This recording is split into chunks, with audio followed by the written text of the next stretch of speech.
G'day guys, and today myself and Langus are going to review the Cats game against the Hawks. It was the Hawks by one solitary point getting across the line. They had plenty of chances throughout the day and we had a few late, but in the end, mate, they got across the line by the skin of their teeth. And I'll tell you what, these two sides, they always play a close game. It's pretty much almost guaranteed. Yeah. How'd you see the game, mate? I went along to the game with Shorty, his old man, and his sister.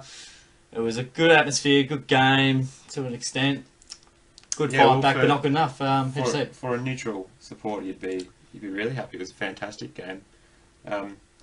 Look, it's sort of weird. It's weird when you lose by a point. It's better than a thrashing, but you still lose. Yeah, so that heartbreak is real. Like I was saying, I guess I'm happy that we came back at all, but yeah, it would have been great if we just got the win. And I think if there was maybe 2 more minutes in the game, we would have. But yeah.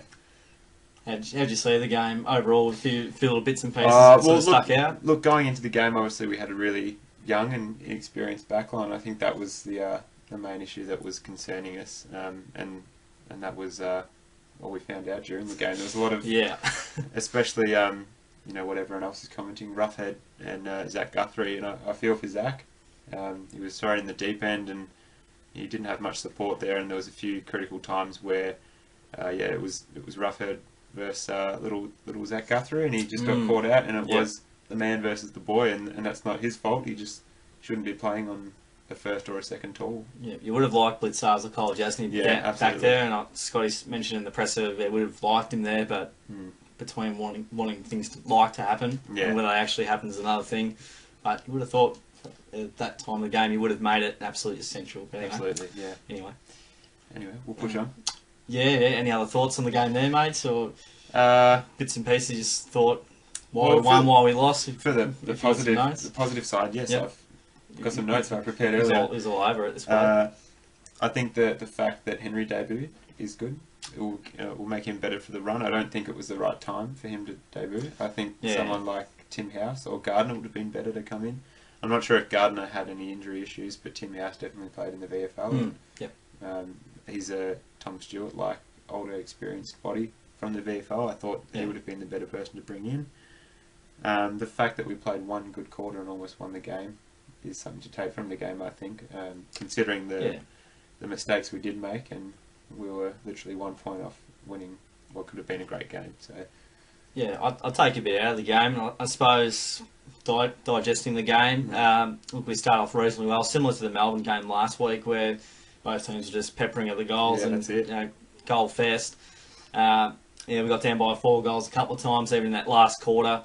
It was very brave of us to come back. I mean, a lot of teams would have just gone to water and pretty much sort of sat down and let the Hawks take over. But such is the ways of this rivalry.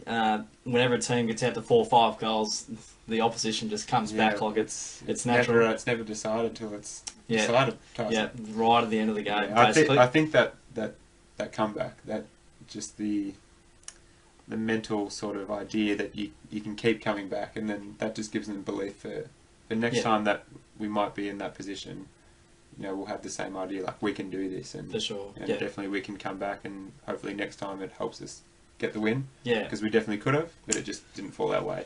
Yeah, I mean, we've been pretty lucky to win a lot of these close games. Absolutely. I remember seeing a graphic that you sent through, I think, or one of your mates, I think it was James, seeing through the picture with, like, out of the last 20 games, I've won, like, 19 of them or something like that, that have been decided by under 12 points.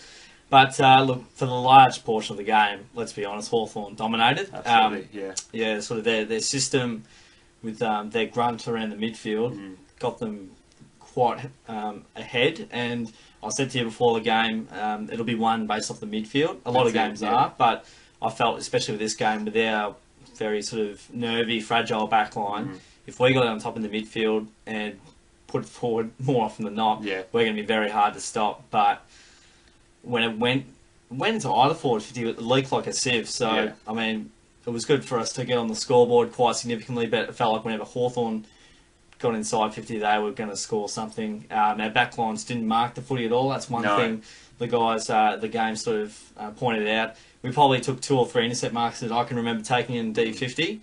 if you tuck in a Haler, Yeah, that's it. Harry Taylor and Henderson in the side, that probably goes to 10 for the game at least. So, well, if you think about it, from last year, we're missing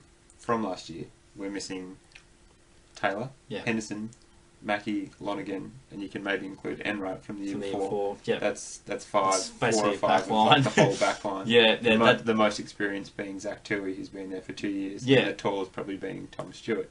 It's a fair call, yeah. And look, it's probably going to be the worst back line you'll ever see on a football field ever. Yeah. To lose by a point is a positive, I suppose. That's definitely something to take out of the game, considering how underdone we were in the back line. We could have lost by a lot more. For sure, yeah. But the Hawks, they controlled the footy all day, basically till that last quarter.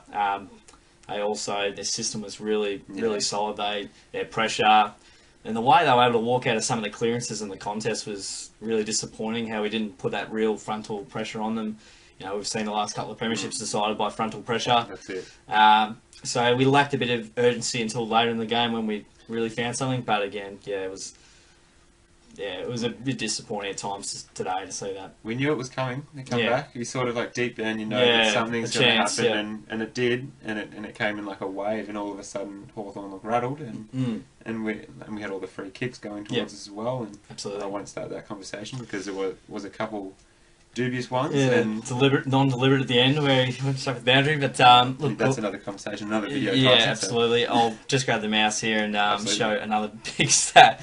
Inside 50s as well. Again, we're down by between 10 and 20. That was a big one from last week too. Yeah. When we're getting inside 50, we're really efficient, but we're not getting in there enough. You need 50 entries plus to be a chance to win the game. And if you're getting 60 plus, that's really good. But didn't quite happen. I think down in the clearances again as well. Absolutely, which doesn't help. No. When you have the three best midfielders of all time in the middle. But anyway. I think Asava being laid out really hurt us as well because we really only had one focal point in the forward line, and that was Daniel Menzel.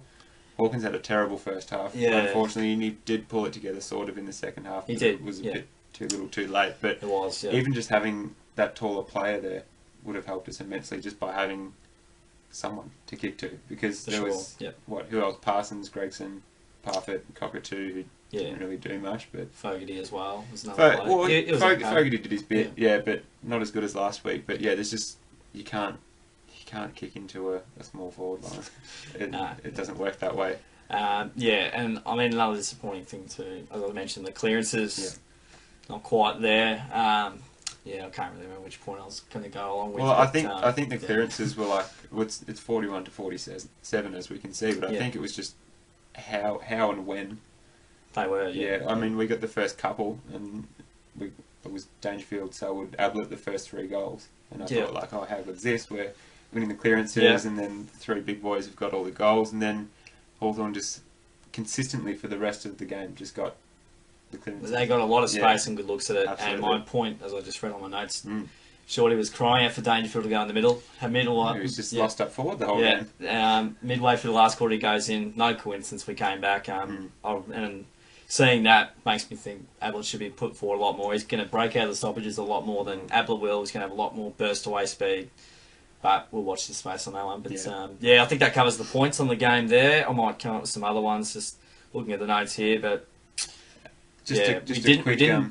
Oh, thank you. Just a quick negative was like one glaring thing that I noticed was the ruck and Reece Stanley, who just cannot seem to time a jump into the air.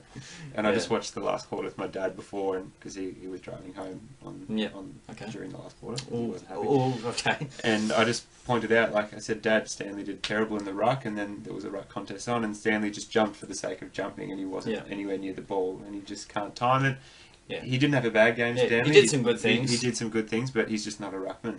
Okay. And unfortunately, he's not a forward either, so it just leaves him in that. He's not a defender either. No, but I think the best spot for Stanley to be is that high half forward. Yeah. Not Tom Hawkins. He needs to stay in the 50. For sure. Again, last week he was up in the 50 and Asava was staying back. You need to have Stanley doing that because he's athletic, he's got a tank. That's the best role for him. Yeah, to sum up the game and how it all went, but we really failed to deliver in the last few minutes. We did very well, as I said, to sort of get there. I'll go back to the scores there just to remind us how we lost by a point. Yeah, the Selwood's disposal all day was terrible. Mm. Yeah, he seems to get worse and worse with the footy. He panics late. I mean, I can understand he's probably thinking there's 10 seconds left or something like that. His panic kick, you could argue, didn't really help. And there's a Guthrie one as well, got pinged for holding the ball at a terrible time. Gregson earlier in the game, he kicked it into the 50 to Menzel. Yeah. Was supposed to go to Menzel, but he kicked it to the Hawthorn player as he was leading. Yeah.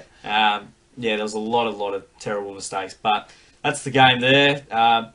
It's positive. We lost by a point, really. It was good to get a loss, I suppose. Yeah, well, you want to win, but we weren't far off winning that game. Yeah, just fixed a couple like silly errors that are caused by fatigue and just how young the side was. I think, and we'd be winning. Yeah, there's a couple of players that'll fire up in the player review / chopping block. But we're moving to the votes. Absolutely, yeah. Yeah, we'll keep these nice and brief. But mate, who did you have for your 3, 2, and 1? Just honourable. Bring the stats down, mate. Yeah, sure. You got some honourable mentions as well. Yeah, I do have honourable mentions. So Dangerfield, honourable mentions. I felt he just went missing during the middle of the game. Okay. And then Selwood and Parfitt. Are these all honourable mentions? These are all honourable mentions, okay. Yes. All I'm right. trying not to list the whole team, but I do feel there was some good plays during the day. So one vote, I've gone Dan Menzel. Okay. Very consistent across the whole game and was there when we needed him the most. Very good call. Same as last week too, 4 World. Second, I've got Tim Kelly. Again, loves a bit of Timmy boy. Hashtag TK. I do like him. Again, he was just consistent. He just looks clean, poised with the ball. He does, yep. He had a quote before the game last week, see the ball, get the ball. That's it. That's all he does. He just gets it and dishes it off and he's clean and tasty. He's a great kick. He actually looks for options in the 50. He doesn't blaze long and high. He he lowers the eyes. And I think he's kicked Sam Menegola out of the team as well. Anyway, that's chopping. And for 3 votes, I've gone Gary Ablett, who again I think was consistent over the whole game. Had a nice sausage roll in the first quarter, which I really enjoyed. Yeah, they could have passed it off. Good. And then especially in that third and the last quarter, him and Selwood and Dangerfield were combining really well. They were, yeah. I felt he was worth the 3. Very good call, mate. I've gone the 3 votes for Dangerfield. Yep. The 31 touches, 4 marks on the screen there, 3 kicks, 3 tackles and a couple of goals. Mm-hmm. I felt he changed the game when obviously early on he was good. I think he was being played for when we weren't getting it there and had to be in the midfield. But yeah, he really turned it on late. He got a fair bit of the footy, as you can see there, and kicking more than handballing, which is always a positive. And a couple of goals at 3 critical times at the start of the game. And I've gone the 2 votes for Dan Menzel. He's done very nicely once again. He was very stiff not to get a vote last week, so I've given him an extra vote this week. No, he deserved one this week. Fantastic performance. 17 touches, 7 marks, and a couple of tackles, extra name, and 4 goals. Mm-hmm. Again, all at critical times, basically getting us into the game, keeping us alive, basically. He's just such a good contested mark, and he's getting his marking back. Yep. And he's non-negotiable to finish off well. So Dan Menzel take a bow, very good. Hopefully he can continue up with the good form. And I've got the 1 vote for Gary Ablett there. 35 touches, 7 marks, 6 tackles, and also a nice banana. I think he had a better game than last week. Less disposals, but he probably used to be a bit better. Yeah. Pretty similar games, I'd say, actually. But yeah, okay. Look, he was pretty silky. He looks a little bit slow at times, and I reckon he's... I'm not sure if Howe was tagging him. He did get caught a couple times again. Yeah. And just like, as he was getting the kick off, he got dragged down a couple times. A couple of defensive lapses, I felt, but 35 touches from the little master's not bad. And 6 tackles isn't bad either, too. Yeah, it's good to see him get involved with that. So, yeah, I didn't think it was amazing, but I thought it was pretty good and certainly get some votes. He'll be getting a lot of votes this year. Absolutely. One would think. So, we'll move on to the player review / chopping blocks section. There's going to be some players that are going to not want to watch this video. We're going to scroll down to the bottom, which is a really good place to start. But I've got a couple made already off the top of my head. Gregson, terrible on a number of occasions. Cam Guthrie, terrible with the football today. Cam Guthrie. At the game, mate, he was absolutely awful. He got a bit of the football. Yeah. And I've got a few other there. What about senior midfielders? Yeah. Or backline players, whatever you look. And Mark O'Connor took 1 great mark, and he just doesn't look at AFL football. Mark O'Connor. Yeah. I agree with you. Those guys don't know whether you get the chop or not, but... Yeah. Well, in my outs, I've got Parsons and Gregson. Parsons, again, kicked 2 goals in the last quarter, but before that, he didn't really do anything. Yeah. Gregson, I heard last week he was a defensive forward on Hibbert and Lever at times, but I didn't see any of that this week. Yeah. He did kick a goal, he had a couple tackles, but it's not enough. You need him to be having, how many did he have? Corey Gregson, 11 touches with Two tackles, I think. That's not enough for a small forward. We need more of our small forwards. Absolutely. That's long and short of it. And then Henry and O'Connor. Yeah. Henry did well for the half that he was in. He flew for a couple marks and dropped them. Yeah. But he looks good. But the fact that he can read it from game one is a positive. The juking of it will come. Yeah, he shouldn't have been in the first place. O'Connor shouldn't have been in the first place. Spot on. That's not their fault. They were in and they must have been playing well. Not the coach, the match selection committee. Yeah, absolutely. So, look, those guys, Taylor looks to be a long way off. 6 weeks minimum, I'm hearing. And it's a foot injury, so it's not going to be overnight. No. Henderson, I don't think he's too far away, but I've heard 2 weeks for Henderson. Yeah, even if he's not far away, I don't think he's the main fullback, if you like. No. He's sort of like, he complements sort of a Taylor and a Lonergan if they're in the side. So, we're basically going to be forced to probably develop someone on the run, which is going to be tough. So we're going to have to be bloody good in the midfield to combat that. But Fogarty was okay. Just looking through the list, there was some guys that played well, but just in the key moments they failed under the pressure, I suppose. What are you thinking about for Inns next week? Well, if Thurlow's not injured, I'd like to see him. He looks more solidified as a defender as opposed to a Zach Guthrie. Yeah. You want to take out O'Connor. I'd like to see Radically. I don't know. He had like a hip flexor, was it? Yeah, I think it was just like a precautionary thing because he was in the warm-up and he was the latest of the outs. But Cockatoo also. He had some good moments, but again, didn't really see a lot out of him. I think you just have to persist with Cockatoo. Yeah, as long you're as not going to drop him. No, absolutely not. No, because he's a small forward. Cyril didn't have a good game. You're not going to drop Cyril. No, we did well to combat Cyril. That's one little keynote there as well, guys. I don't think you'd be dropping Stanley because I think you'd be bringing Smith in to combat Nick Nat and Lycett for next week. We're going to have to persist at least with a bit of a path. We have to have blitz halves permanently down back, so that might push a hand to have Smith in the side. Yeah. Well, he might make I didn't see the reason to drop Smith anyway. I didn't think he did too bad last week. Gawn did monster him. It's Max Gawn. Yeah. It's not like he... Yeah. He must have been pretty bad for the job, and again, late in the game, big mark. It's probably just because of that mark he took it. No, it wasn't too great from... Shorty and Jeff weren't too high with him. For Geelong to drop him after 1 week. No. Might be a bit of a body work from JLT as well. But, so that's sort of a bit of a wrap up the player review. And moving on to next week, you're talking about West Coast at Optus Stadium. Yes, I'll be going to that game, so I'm very excited. Yeah, the new stadium looks fantastic. Get a bit of vision, mate. Absolutely, I'll get on the Snapchats. Yeah, very good. I think Scott Selwood comes in. Does he? I think he does. Yeah, he might have played the VFL. Yeah, but I think he just comes straight in because last year when we were struggling to get our tackle numbers up, he came in and had 15 or 16 in his first game, and we had 130 for the game. So I think he's a player like his brother that leads by example and will inspire the rest of the team to just have that ferocity around the ball and drag the whole midfield group up as for sure. as a level. Yeah. Tom Mitchell, we didn't mention him, mate. He was 40 touches again, 2 goals. I think that's just standard now. He's one of the best, probably top 3 players of the last year. Walked out of the stoppages at times, but not many teams are going to go the hard tag on him, and he's very hard to stop. But who's going to win that one, mate? Next week? Yep. Eagles won by 10 goals against the Dogs. They did. They're looking in good touch. It's hard to gauge again because I think the Dogs have just completely fallen off the face of the earth, especially from the 2016 Dogs. Yeah. Look, it's pretty 50-50 now. I'd say probably the Eagles because of their home ground advantage. Unless we have some significant ins and a significant boost from what we did at some stages during this game, I think I'd have to say the Eagles just right now because of the home ground advantage. Yeah. That backline definitely needs to change if we're going to do anything next week. Yeah, good point.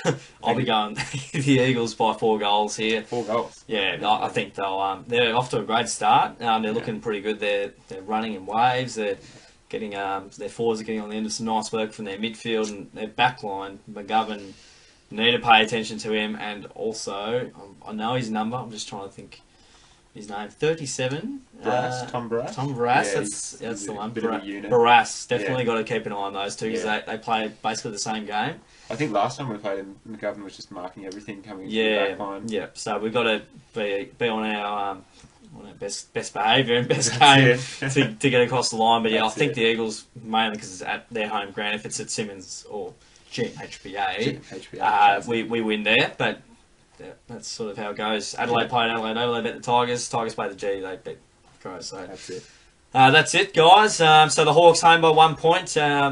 Nearly felt like jumping off the Westgate. He's just gone the Westgate call on the last. Yeah, probably not great to bring that one up. But yeah, look, wasn't super happy with it by the end of the game. I was nearly ready to punch chairs. Yeah, no, that's right. Look, it's frustrating when you lose by a point, but like we said, there's some positives to come out of it. It's better than losing by 60 points. So the percentage will play. It will. It's still early, but we know the cavalry's coming. So if we can just hold out for a bit, I think we'll be fine. But big game next week. Absolutely. Don't want to be 1 and 2. It's got to be a must win. We need to get into the 8 and hold on. Spot on, and hopefully get across the line, mate, because it's hard to get back in the 8 in that second half of the year. Yeah. All right. Thanks for listening, guys.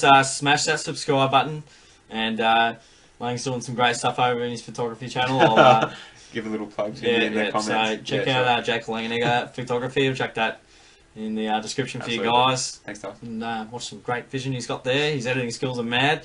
But yeah, thanks for sticking around once again, guys. Hopefully the Gats can get on the winners list again next week and put it in a better result. That'd be good. But smash the like button as well, guys. Thanks for sticking around. I'll see you all next time.